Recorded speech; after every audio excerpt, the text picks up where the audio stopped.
할렐루야, 주님을 찬양합니다. 하나님께서 오늘도 약속하신 주의 말씀으로 새 힘을 주시고 또 우리 허락하신 참된 부흥을 주실 줄 믿습니다.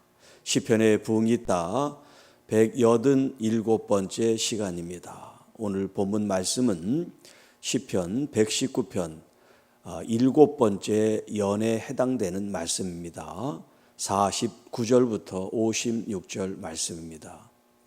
이 7번째 연은 히브리어 단어 7번째 자인이라고 하는 단어를 가지고 이제 문장을 시작하고 있습니다. 자, 49절 주의 종에게 하신 말씀을 기억하소서라는 이 말씀의 첫 단어는 기억하소서라고 이제 동사로부터 시작합니다. 기억하소서 당신의 말씀을 당신의 종에게라고 이제 원문에 되어 있습니다. 하나님께서 하신 약속, 여기 지금 이 말씀은 이미 하나님께서 주신 이제 약속들을 가리킵니다. 하나님께서는 이미 하나님의 종들에게 약속해 주셨습니다. 그걸 다른 말로 우리는 언약이라고 하죠. 하나님께서 아브라함에게도 이제 언약을 세우셨습니다. 언약을 맺으셨죠. 야곱에게도 마찬가지고 이스라엘 백성들에게 하나님이 맺으신 그 언약, 그 약속, 그 말씀을 기억하여 주옵소서. 왜냐하면 주께서 하신 그 약속, 말씀을 내가 소망으로 붙잡았기 때문입니다. 지금 나는 아브라함이 아니고 나는 야곱이 아니지만 나의 조상에게 하신 그 하나님의 약속이 오늘 저에게도 똑같은 하나님의 언약이고 약속입니다. 그것을 내가 소망으로 붙잡습니다. 자, 그렇다면 이 시인이 그렇게 얘기했다면 오늘을 살아가는 저와 여러분들은 어떻습니까? 여러분, 구약에 있는 말씀, 신약에 있는 이 말씀, 하나님의 약속인 이 말씀, 이 약속인 말씀이 오늘 여러분의 삶에 참된 희망이 되시기를 축복합니다. 말씀으로 희망을 붙잡는 것, 말씀으로 역사하시는 하나님을 바라보기 때문인 것입니다. 이스라엘 백성들이 하나님의 말씀을 외면했을 때는 하나님의 심판에 놓일 수밖에 없었어요. 하나님의 말씀을 등져고 하나님의 말씀을 버렸다는 것은 그들이 하나님 그분을 버렸다는 이야기가 되기 때문에 그렇습니다. 우리가 말씀을 지금 추구하고 말씀을 사모한다는 것은 말씀 그 자체가 아니라 말씀하시는 나의 아버지가 계시기 때문에 그 아버지를 향한 마음이 말씀으로 향해 있는 거죠. 하나님 아버지는 없어져고 말씀만 남아서는 안 되잖아요. 말씀하신 그분이 인격적으로 말씀하시기 때문에 말씀이 귀하고 약속이 귀하고 언약이 귀한 것입니다. 사랑하는 성도 여러분, 오늘 여러분의 삶 속에 희망이 보이지 않습니까? 절망과 좌절 속에 있게 됩니까? 세상은 그렇습니다. 세상은 우리에게 희망을 주지 않습니다. 그러나 하나님의 말씀이 이 세상은 아무리 우리를 어둡게 하고 아무리 우리를 힘들게 하고 아무리 우리를 고난 속에 가둬둔다 할지라도 하나님의 말씀이 있을 때 나의 아버지가 계시면 그분 자신이 우리에게 희망이 되고 우리에게 축복이 되고 우리에게 은혜가 되고 우리에게 구원이 되고 우리의 모든 것을 지키시는 능력이신 줄로 믿습니다. 자, 이 말씀은 나의 고통 중에 위로라. 주의 말씀이 나를 살리셨기 때문입니다. 이 한마디 한마디가 얼마나 큰 힘이 되는지 몰라요. 하나님의 이 약속의 이 말씀이야말로 지금 내가 당하고 있는 환난, 고난, 역경, 위기, 질병, 아픔 속에서 참 위로가 됩니다.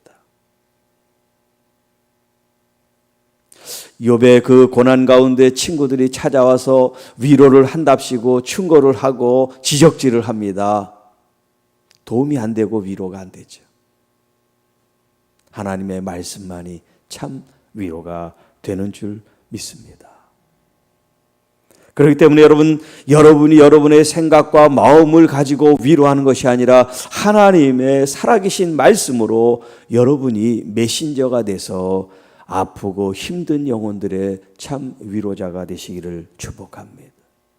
하나님이 우리에게 헤세드로 다가오시기 때문에 우리가 참 고난 중에도, 아픔 중에도, 상처 중에도, 외로움 중에도 위로가 되는 줄 믿습니다.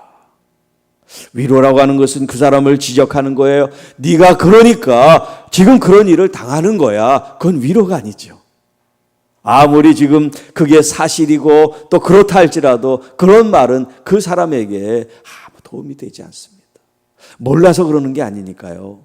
다 안단 말이에요. 아는데도 안 되니까 사람이죠. 그러니까 위로가 필요한 거예요. 위로가 들어가고 그 마음이 회복이 되고 이제 단단해지면 그때 그 자신이 알게 되는 거예요. 아, 내가 이렇게 연약해서 넘어졌었구나. 하나님의 약속, 하나님의 이 살아계신 언약의 말씀이 이 코로나 상황 속에서도 참된 위안이 되고 위로가 되고 능력이 되고 힘이 되는 백신 같은 말씀이 되기를 원합니다. 왜냐하면 주의 이 말씀이 나를 살리셨기 때문입니다. 나를 살리셨기 때문입니다. 나를 살아가는 데 있어서 하나님의 말씀이 나를 용기 있게 저를 일으켜 주셨습니다.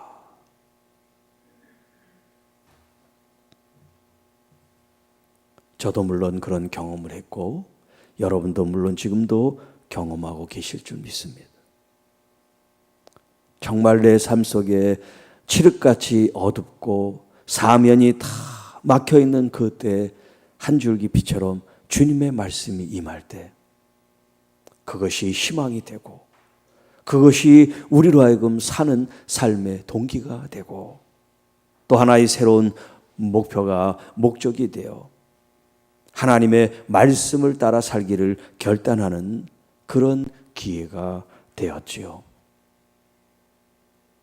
교만한 자들이 나를 심히 조롱하였어도 나는 주의 법을 떠나지 아니하겠습니다. 자, 앞에서도 계속 비방하는 그런 이야기들이 있습니다. 그래서 그것을 두렵게 생각했습니다. 그 어떤 그 말에 의한 인격 모독과 살인들, 댓글들이 그 사람을 비방하고 그 사람을 정말 막 모독할 때 정말 극단적인 선택을 하고 싶은 그런 마음들을 충동을 들게 하는 그런 어떤 그 위기 상황들, 이런 교만하고 패역한 사람들이 나를 심히 놀릴지라도 하나님 말씀에서 내가 떠나면 정말 내가 죽습니다. 하나님의 말씀을 의지하지 않으면 정말 그 말에 내가 넘어갈 것 같습니다. 너무 화가 나서, 너무 억울해서, 너무 불해서 내가 살 수가 없습니다. 이렇게 극단적인 생각을 할 수밖에 없단 말이에요. 내가 힘이 있어서 그걸 물리치고 그걸 없앨 수 없는 그런 환경 속에 있을 때 말이죠.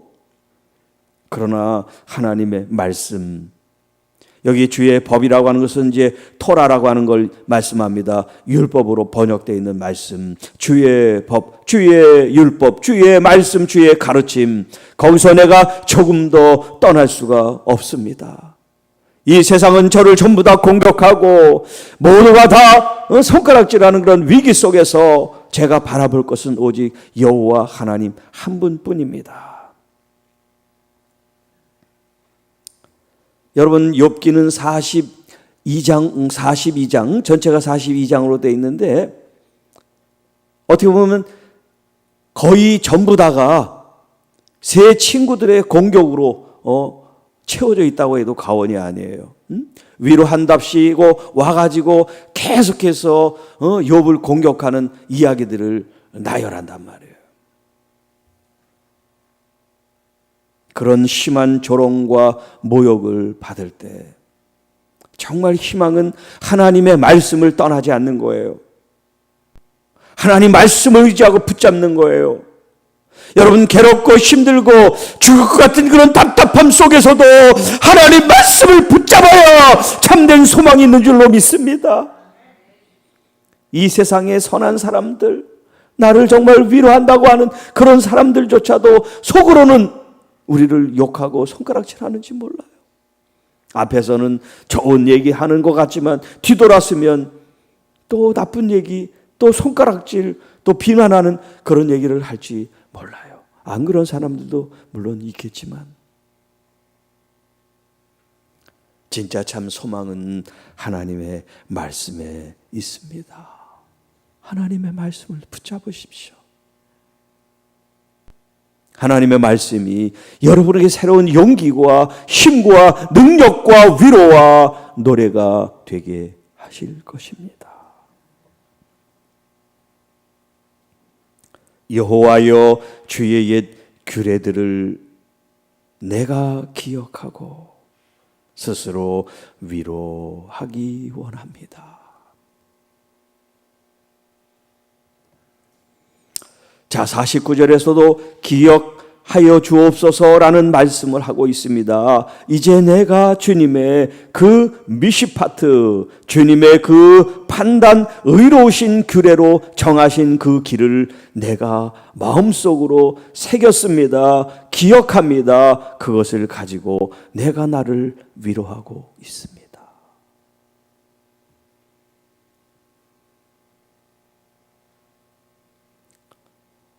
아무도 여러분들에게 누군가가 위로의 말을 건네지 않을지라도 여러분 스스로 용기를 내십시오. 여러분이 여러분을 축복하고 격려하고 위로하세요. 괜찮아, 괜찮아. 모두 다 너의 등을 돌리고 손가락질을 할지라도 괜찮아. 하나님께서 나를 아시니까 내 연약함과 내 무너짐과 내 이 초라함까지도 하나님은 다 아시니까 괜찮아. 그리고 나는 하나님의 말씀을 지키며 그 말씀을 소망 삼고 그 말씀을 노래하며 나는 살아갈 거야. 여러분 다짐하고 또 다짐하면서 여러분 자신을 위로해 주십시오.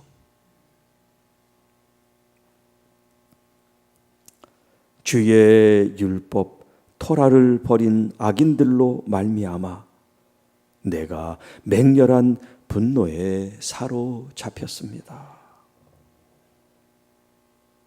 이 분노는 의로운 분노죠. 정의로운 분노죠. 자기의 감정에 휘몰려서 나를 힘들게 하고 나의 자존심을 건드려서 화가 나는 그런 화가 아니에요. 의로운 화, 정당한 분노, 공의로운 지금 화를 얘기하는데 그것은 바로 하나님의 말씀 율법을 떠난 이 악한 사람들을 보는 것입니다.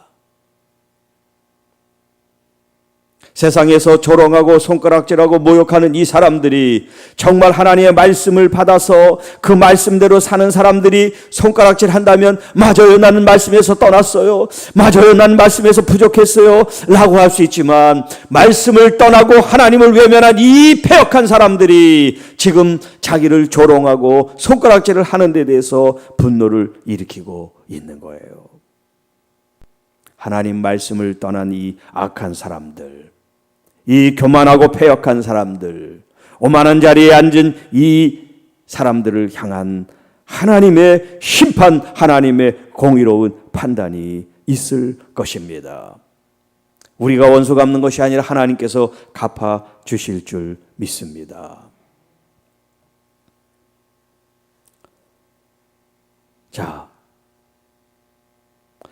주의 율법을 버린 악인들, 이 악인들이 있는 이 세상이 어떤 세상이냐?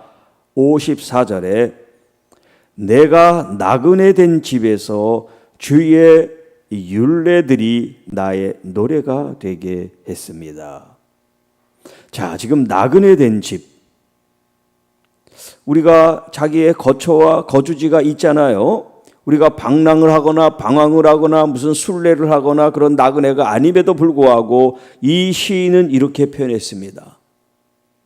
지금 내가 살고 있는 이 거주지, 이 장막은 영원한 장막이 아니란 말이에요. 우리의 육신이 잠시 쉬었다 머물렀다 가는 장소에 지나지 않는다. 그래서 나그네 된 집이라는 표현을 쓰고 있습니다. 이 땅에 여러분, 우리 주변에 있는 이 모든 세상 사람들이 바로 율법을 떠나고 버린 이 악한 사람들이 살아가는 이 세상이기 때문에 이 세상에서의 삶은 마치 방황하고 또 배회하는 그런 나그네와 같은, 내가 정말 참된 안식을 영원히 누릴 수 있는 그런 거처가 아니란 말이에요. 오직 내가 거해야 될 곳은 어디일까요? 바로 여호와의 집, 성전 안에 우리가 거해야 될 줄로 믿습니다. 하나님 품이 우리의 진짜 장막이에요. 그렇기 때문에 이 세상 살아가는 동안 이 나그네 된 집에서 주님의 이 율례라는 것은 돌판에 혹은 나무에 이렇게 새기는 걸 말했다 그랬죠. 그렇게 새긴 하나님의 말씀을 내 마음에 가지고 내가 이제 나의 노래로 삼아 하나님을 찬양하고 경배하겠습니다. 어떻게 보면 사람들의 일상 가운데 노래가 빠지지 않잖아요. 좋을 때도 노래를 부르고 슬플 때도 노래를 부르고 흥얼거리기도 하고 눈물을 흘리며 노래를 부르기도 하고 듣기도 하고 말이죠. 어떻게 보면 이 한민족이 한이 많아서 그런지 모르지만 이 우리나라 노래가 참 발달했어요. 오죽하면 노래방이 동네마다 있는 이런 나라가 어디 있어요? 여러분, 하나님의 말씀이 여러분 마음에 심령에 새겨진 것이 가사가 되고 곡조가 되고 멜로디가 돼서 하나님을 찬양하는 아름다운 찬양이 되기를 축복합니다. 여러분의 아픔도 상처도 외로움도 고통도 노래의 가사가 될 수 있어요. 그것이 이제 기쁨으로 감사로 찬양으로 경배로 영광으로 승화되기를 축복합니다. 더 이상 아이고 죽겠네 괴롭네 그런 얘기하지 말고 여러분의 아픔을 하나님 앞에 찬양으로 노래로 지어 올리시기를 바랍니다. 이제 마지막 55절과 56절. 여호와여, 내가 밤에 주의 이름을 기억하고 주의 법을 지켰나이다. 내 소유는 이것이니 곧 주의 법도들을 지킨 것입니다. 자, 여기 밤이라고 하는 표현은 시간적인 밤도 되지만 메타포, 비유와 은유적으로 이 사람이 지금 겪고 있는 이 고통, 이 아픔, 이 상처, 이 비난받는 이 상황, 나그네의 인생을 전반적으로 이제 가리켜 밤이라고 하고 있어요. 밤은 어둡고 침침하고 쓸쓸하고 외로움을 상징하는 거란 말이에요.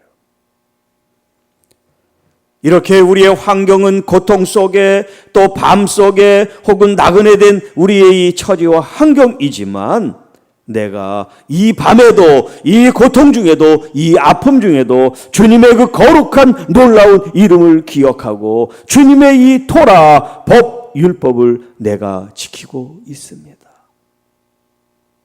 힘들고 어렵고 아프고 괴로우면 하나님 잠깐 말씀을 좀 이렇게 뒤로 하고 너무나 아프고 힘드니까요. 지금 하나님 말씀 지킬 시간이 없고요. 그런 여유가 없어요. 그런 마음이 안 생겨요. 그러니까 나중에요. 우리가 그렇게 하기 쉬운데 이 시는 그렇지 않아요. 아프면 아플수록 고난이 오면 고난이 올수록 코로나가 심하면 심할수록 더 하나님 앞에 무릎 꿇고 주님의 그 거룩한 이름을 붙잡고 그것을 기억하고 그것을 마음에 새기고 하나님의 말씀을 내가 따라 살기를 원합니다. 그렇게 더 주님께 가까이 나가고 있습니다. 여러분, 여러분의 질병은, 여러분의 고통은, 코로나는 우리를 주님께 자꾸 떨어지게 만드는 요인이 되게 한다면, 여러분의 의지를 가지고 여러분은 오히려 그럴수록 더 주님께 가까이 더 친밀하게 주님을 맞이하시기를 바랍니다. 보혜사 성령님을 통하여 주님을 더 가까이 모실 수 있게 되기를 축복합니다. 그것이 내 소유가 됩니다. 내 재산, 재물이 됩니다. 내 소유는 이것이니 바로 주의 법도들을 지킨 것입니다. 주님께서 정하신 그 규칙대로, 주님께서 정하신 그 길대로 내가 따라간 이것이 나의 재산이 되고 나의 자산이 되고 나의 전부가 되었습니다. 자, 오늘 이 본문의 제목을 말씀드리면 50절 말씀에 있습니다. 주의 말씀이 나를 살리셨기 때문입니다 하는 이 말씀, 주의 말씀이 나를 살리심이 부흥이다. 주의 말씀이 나를 살리심이 부흥이다. 여기 이제 살린다 하는 말이 있죠. 50절에 살린다. 또 37절에도 주의 길에서 나를 살아나게 하소서 하는 이 살아난다, 산다는 말씀. 또 40절에도 주의 의로 나를 살아나게 하소서. 여기 산다라고 하는 이 말이 전부 다 하야라고 하는 말이라고 그랬어요. 하야는 리바이벌, 우리를 살아나게 한다. 우리를 소생시킨다. 또 부흥하다라는 그런 말이란 말이에요. 자, 그런데 여기 56절에 소유라고 하는 이 단어가 하야로 되어 있어요. 이 히브리어 원문에는. 그런데 번역을 소유라고 번역을 했어요. 왜 소유로 번역했는지 저는 이해가 안 갑니다만은, 지금 하나님의 법도 말씀을 지키는 것이 내가 살아가는 길입니다, 이런 뜻이에요. 이게 무슨 소유, 물질, 뭐 이런 자원을 가리키는 게 아니라. 그런데 이렇게 이제 번역을 했으니까 그 의미를 찾는다면, 우리가 이렇게 살아가는 이 삶의 어떤 값을 매긴다면, 거기에 어떤 가치를 부여한다면, 하나님의 말씀 법도를 지켜 행하는 우리의 삶이야말로 가장 복되고 가장 값진 가치가 있는 소유다, 이렇게 우리가 해석을 할 수가 있겠어요. 본래는 소유라는 개념이 아니에요. 이 말씀대로 내가 살아갑니다. 이 말씀이 내 희망이고 노래입니다. 이 말씀이 나를 살렸습니다, 그 말인데요. 이 우리의 인생, 말씀을 지키고 그 말씀대로 따르고 말씀이 소망인 우리의 삶에 그것을 가치로 부여하고 만약에 값을 매긴다면, 주님과 함께 있는 이 시간, 주님의 말씀을 기억하고 그 말씀을 지키는 이 시간이야말로 그 어떤 재물보다, 그 어떤 재산보다, 그 어떤 화폐의 가치보다도 가장 값진 나의 소유, 나의 전부입니다.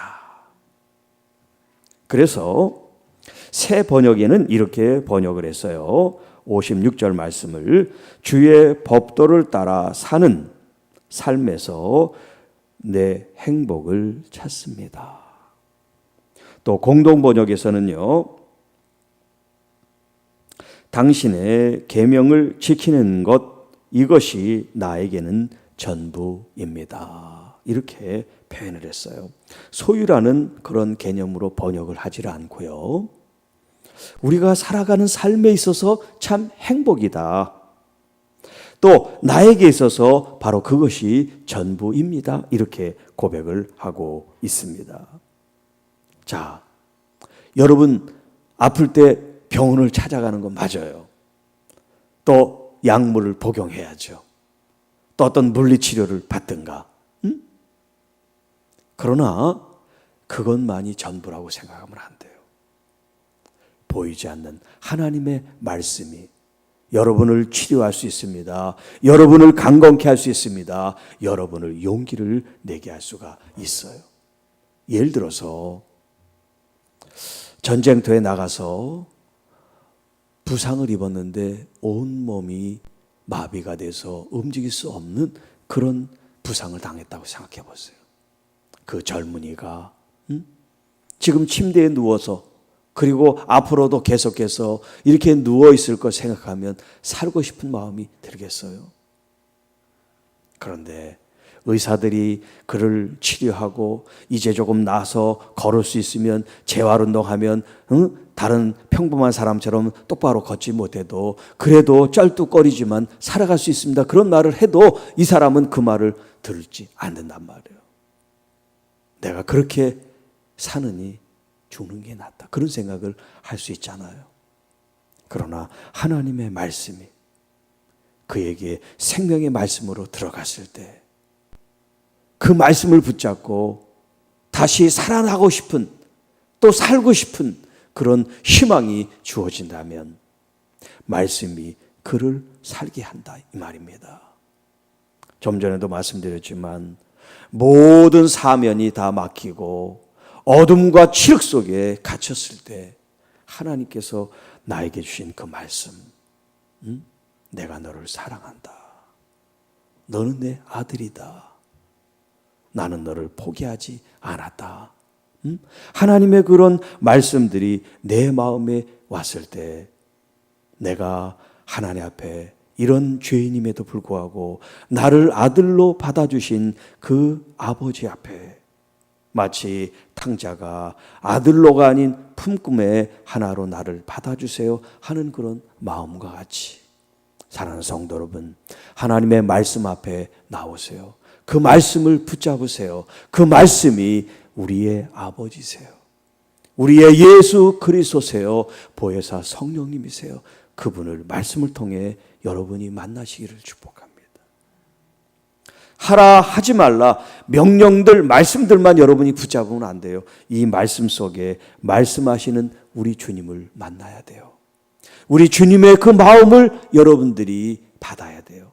그리고 주님의 그 사랑의 음성을 여러분이 들어서 나를 향한 주님의 사랑의 메시지, 사랑의 음성, 사랑의 노래를 듣게 될 때 여러분이 삶에 있어서 참된 소망을 갖고 살아가는 이것이야말로 참된 부흥이라고 말할 수가 있습니다. 오늘 힘들게 살아가는 여러분에게 하나님의 말씀이 고난 중에 위로가 되고 또 이 말씀이 나의 노래가 돼서 밤이 되든 낮이 되든 나그네가 되든 어떤 인생이 되든 하나님 말씀 앞에 우리 주님을 영화롭게 하고 주님과 함께 행복을 찾아가는 우리 모두가 되었으면 좋겠습니다. 기도합니다. 하나님 아버지 감사합니다. 오늘도 우리에게 말씀으로 말씀하심에 감사를 드립니다. 고난과 아픔과 상처와 코로나의 이 상황 속에서 희망이라고 하는 것은 찾아볼 수 없는 이 세상이지만 하나님 아버지 한 분이, 우리의 구세주 예수 그리스도 한 분이, 우리의 보혜사 성령님 한 분이 말씀하신 이 말씀과 약속과 언약이야말로 진실로 우리의 위로가 되고 노래가 되고 소망이 되고 또 이 말씀이 우리를 살려 주셨습니다. 이제 말씀을 떠나지 않게 하여 주옵소서. 말씀을 지켜 행하는 저희들이 되기를 원합니다. 저희들을 사용하여 주시고 저희들과 함께하여 주시고 또 저희들에게 능력을 공급해 주시고 저희들과 호흡하여 주옵소서. 그래서 오늘을 살아갈 이유가 바로 아버지 때문입니다. 아버지가 나를 살리셨기 때문입니다. 고백하며 우리의 이 삶을 값으로 매길 수 없는 정말 그런 값어치를 가지고 살아가는 하나님의 귀한 자녀들이 되기를 원합니다. 우리의 자녀들, 또 손에 수고하는 우리의 모든 일터들, 또 우리의 사랑하는 우리의 가족과 또 이웃과 교우와 또 우리의 모든 동료들 모두를 향한 하나님의 이 말씀이 그들에게 참 위로가 되고 능력이 되고 소망이 되게 하여 주옵소서. 우리들이 바로 그들에게 위로자가 되고 또 그들에게 편지가 되고 또 그들에게 메신저가 돼서 하나님의 말씀으로 위로하는, 하나님의 말씀으로 소망을 전해주는, 그렇게 함께 노래하며 영광 돌리는 저희들의 소임 부르심을 저희들이 잘 감당하게 하여 주옵소서. 이 모든 말씀 우리를 구원해 주신 우리 구주 예수 그리스도의 이름으로 감사하며 축복하며 기도하옵나이다. 아멘.